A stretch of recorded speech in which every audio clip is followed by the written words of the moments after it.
Salutare tuturor! Astăzi vreau să facem un 0-100 cu Renault Kangoo 75 de cai.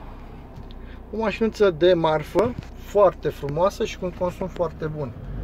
Haideți să ne poziționăm să vedem un 75 de cai în cât timp ia 100.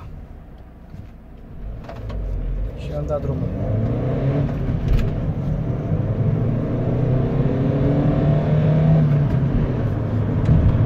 Pare că acum avem 100. Și dacă am atins 100 cu mașinuța, vreau să vă spun și faptul că Renault Kangoo de marfă este o mașină foarte încăpătoare și cu un consum foarte redus. Mai are și varianta aceea de Eco, adică acest buton, nu știu cât se vede, acest buton cu care merg și eu în oraș. Și vreau să vă spun că e super.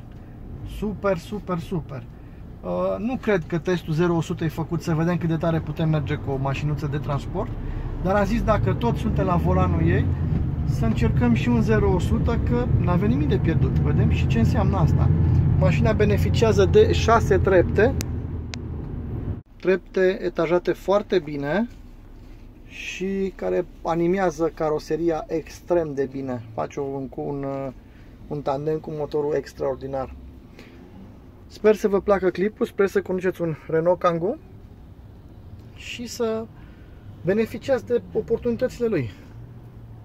Baftă!